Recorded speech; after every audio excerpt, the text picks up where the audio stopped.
السلام علیکم، میں محمد الکرنین اور اپنے یوٹیوب چینل نو سائیڈ کے ساتھ. اگر آپ میرے یوٹیوب چینل کے اوپر نئے ہیں تو پلیز سبسکرائب کیجئے، کمنٹ کیجئے اور لائک کے بٹن کو دبا دیجئے.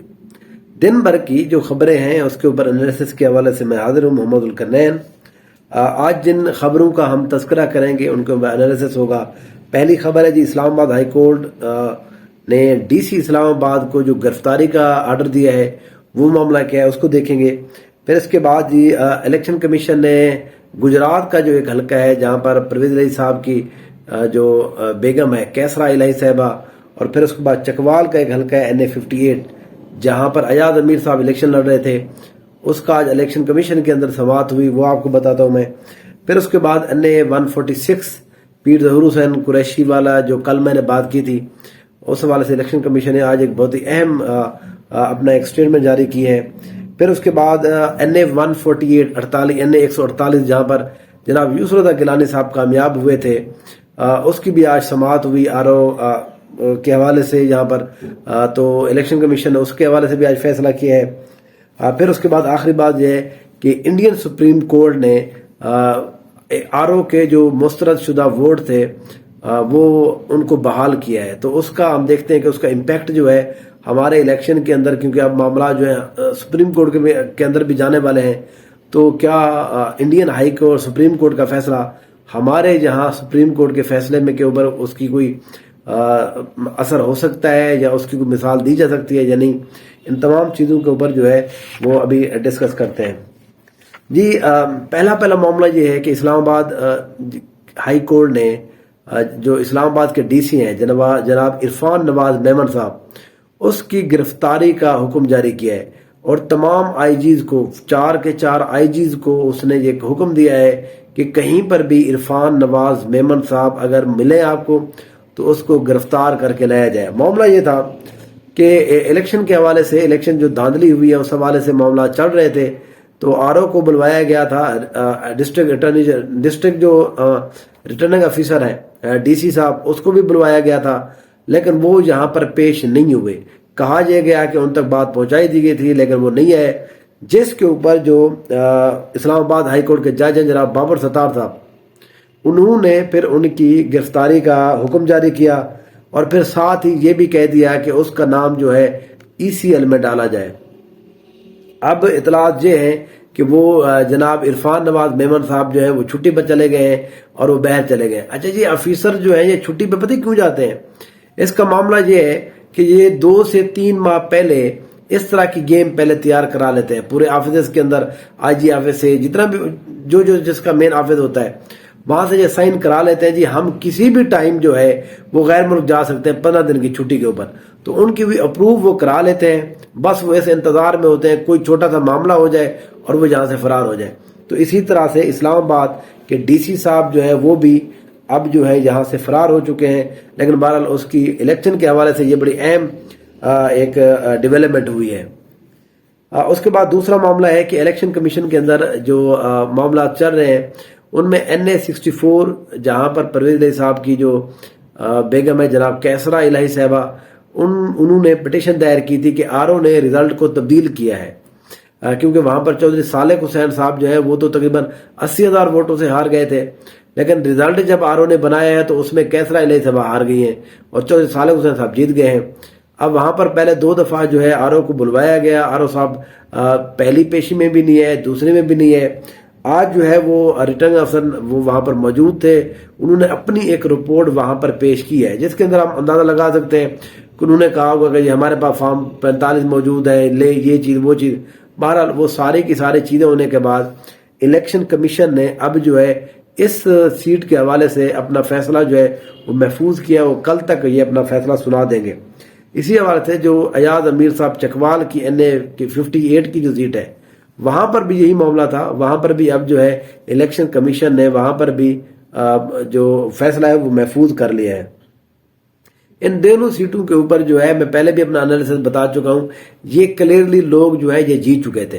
کیسرا الہی صاحبہ بھی جیت چکی تھی اور جہاں پر چودھری ایاز امیر صاحب بھی چکوال والی سیٹ سے جیت چکے تھے. لیکن RO صاحب نے جس طرح سے یہاں پر تبدیل کیا ہے وہ معاملہ ظاہر ہے وہ اس وقت تک جانا تھا. اگر یہاں پر بھی کوئی نہ کوئی بات نہ بنی تو وہ ہائی کورٹ سپریم کورٹ تک بھی یہ معاملہ ضرور جائے گا. اس کے بعد اگلا معاملہ ہے جی، کل ہم نے تذکرہ کیا تھا کہ پاکستان تحریک انصاف کے ہی کینڈیڈیٹ کو ہرانے والے پیر ظہور حسین قریشی صاحب جو ہے آزاد حیثیت میں الیکشن لڑ رہے تھے، وہ اب دوبارہ سے پاکستان تحریک انصاف میں شامل ہو چکے ہیں. لیکن اس بات کے فوراً بعد ہی الیکشن کمیشن نے اس کا نوٹیفیکیشن جو ہے جیت کا معطل کر دیا ہے. اس میں اندر پلی یہ لی گئی ہے کہ جو ان کے مخالف تھے پیر اسلم بودلہ صاحب، انہوں نے ایک پٹیشن دائر کی تھی کہ ان کا جو ریزلٹ ہے اس کو ری چیک کیا جائے، معاملے کو دیکھا جائے. حالانکہ ان کے پاس فارم 45 بھی نہیں تھے. یہ ایک اور طرح کا معاملہ تھا، کیونکہ دیکھیں ہم نے یہاں پورے ملک کے اندر ٹرینڈ یہ دیکھا ہے، پاکستان تحریک انصاف کے جو لوگ حمایت یافتہ تھے ان کے حوالے سے تو کنسرن موجود تھا، لیکن یہ مسلم لیگ نون کے حوالے سے یہ 1-2 سیٹ ہے جہاں پر جو ہے نون لیگ کو بہرحال کچھ ریزرویشن تھی. اس کے اوپر الیکشن کمیشن نے فوراً ہی کل ہی جب وہ شامل ہوئے پاکستان تحریک انصاف کے اندر، یعنی کہ سنی تحریک کے اندر، آج ہی اس کی جیت کا نوٹیفیکیشن انہوں نے معطل کر دیا ہے. بہرحال اس سے آپ دیکھ سکتے ہیں کہ الیکشن کمیشن جو ہے یہ معاملات کو کس تیزی کے ساتھ چلا رہا ہے. حالانکہ پنجاب کے اندر اور بہت سارے جو اس سے زیادہ سیریس جو ایلیگیشنز ہیں جہاں پر پاکستان تحریک انصاف کے حمایت یافتہ لوگ جیتے ہیں، وہاں پر الیکشن کمیشن نے ابھی تک کوئی بھی اس حوالے سے بات نہیں کی. وہ کبھی آرو کو بلا رہے ہیں، کبھی یہ کر رہے ہیں، کبھی وہ ٹائم گزار رہے ہیں تاکہ جو الیکشن ہے وزیر اعظم کا، وزیر اعلیٰ کا، وہ ہو جائے، پھر اس کے بعد دیکھا جائے گا جو معاملات ہیں. اس کے بعد سب سے اہم جو ہے وہ ملتان کا ایک حلقہ ہے NA 148. یہاں جناب یوسف رضا گیلانی صاحب کا مقابلہ ہوا تھا تیمور الطاف میہ کے ساتھ. یہ ایڈوکیٹ وکیل بھی ہیں پاکستان تحریک انصاف کے، یہ حمایت یافتہ تھے. یہاں پر ان کو جب ہرایا گیا تو ووٹ جو ہے وہ 293 ووٹوں کا فرق تھا الطاف تیمور الطاف اور یوسف رضا گیلانی صاحب کے ووٹوں کے درمیان. لیکن فارم 47 جو ہے وہ دوسرے دن ایک اور جاری کر دیا گیا. اس کے اندر بھی وہ جو ہے جس کو کہتے ہیں کہ وہ اس کی جب کیلکولیشن کی ٹیبولیشن کی گئی، پتہ یہ چلا کہ پہلے جو فارم 47 تھے اس میں ٹوٹل ووٹ اور تھے، اس میں ٹوٹل ووٹ اور زیادہ اور ہو گئے ہیں. پھر اس کے بعد جو ہے سب سے اہم جو معاملہ تھا، جو تیمور الطاف کا جو گھر کا پولنگ اسٹیشن ہے جہاں پر اس نے 762 اس نے ووٹ لیے تھے، وہاں پر آرو صاحب نے کیا کیا ہے جی، ان کے 7 والا ہنسا کاٹ دیا ہے اور 700 اس نے کہا جی ریجیکٹ ہوئے ہیں. ایک ہی پولنگ اسٹیشن کے اوپر، ایک ہی پولنگ بوتھ کے اندر اس نے کہا کہ یہ ریجیکٹ ہوئے ہیں اور صرف اس کے 62 ووٹ ہیں. تو یہ بہرحال معاملہ ہے. اب جو ووٹوں کی جو فرق رہ گیا ہے وہ صرف 104 ووٹوں کا رہ گیا ہے. 34 جو مین پولنگ اسٹیشن ہے جن کے ریزلٹ جو ہے آر او نے تبدیل کیے ہیں، وہ آج جو تیمور صاحب ہیں انہوں نے وہاں پر جا کے رکھے الیکشن کمیشن کے سامنے. دیکھیں جی یہ ہمارے فارم 45 ہے اور یہ 47 کے مطابق تو ہوتے ہی نہیں ہے، جہاں پر انہوں نے تبدیل کیے ہیں. الیکشن کمیشن نے اپنے معاملات کو اور طرح سے دیکھا ہے. تو بہرحال اب جو ہے الیکشن کمیشن نے آر او کو بھی، ریٹرننگ افسر کو بھی اور جناب یوسف رضا گیلانی صاحب کو بھی ذاتی حیثیت میں طلب کیا ہے 22 فروری کے دن، تقریباً جمعرات والے دن. اب ان کو یہ کہا ہے کہ وہ آ کے یہ بتائیں، آر او صاحب بھی اور یوسف رضا گیلانی بھی، کہ یہ معاملہ کس طرح سے اب ہوگا.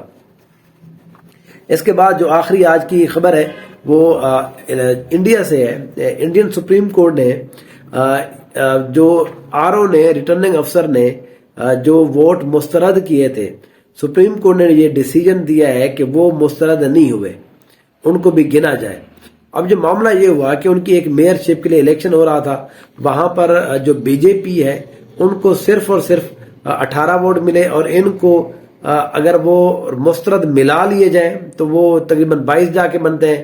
ویسے ان کو جو ووٹ ہے وہ تقریباً 14 ووٹ بنے ہیں. اب وہ 14 ووٹ انہوں نے ان کو 4 ووٹوں سے ہرا دیا.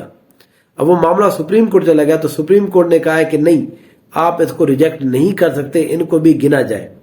اب یہ دیکھیں سپریم کورٹ کے اندر یہ ایک روایت ہوتی ہے کہ آپ مختلف ممالک کے اندر کوئی بھی معاملے چل رہے ہوتے ہیں تو اس کی مثال ہمارے یہاں پر کیسز کے اندر دی جاتی ہے کہ اس طرح کا معاملہ کسی اور ملک میں بھی پہلے ہو چکا ہے اور اس کے مطابق بھی اس وقت کی ظاہر قانون ان کا اپنا ہوتا ہے، لیکن پھر بھی عدالتی یہ ایک روایت ہے کہ ان کے معاملات جو ہے اس انداز میں بھی دیکھے جا سکتے ہیں.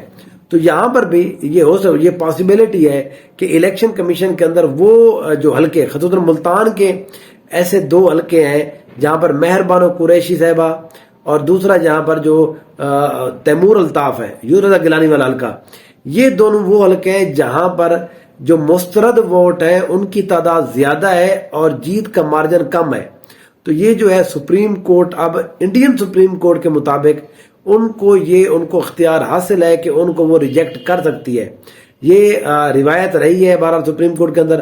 اب دیکھتے ہیں کہ قاضی صاحب جب یہ معاملہ ہائی کورٹ یا سپریم کورٹ میں جاتا ہے تو اس میں دیکھتے ہیں کہ کیا وہ اس بات کو مد نظر رکھتے ہیں یا وہ کہتے ہیں کہ نہیں، انڈین سپریم کورٹ کا اپنا ڈیسیجن ہے، ہمارا اپنا ڈیسیجن ہے۔ بہرحال پہلے یہ ہوتا رہا ہے کہ دنیا میں کہیں پر بھی یہ فیصلہ ہو تو اس کو دوسرے ممالک کے اندر اس طرح سے اس کی انٹرپریٹیشن اپنے قانون کے مطابق، لیکن مین بات جو ہے وہ دیکھی جاتی ہے کہ اس نے کیوں اس معاملے کو ٹیکل کیا تھا۔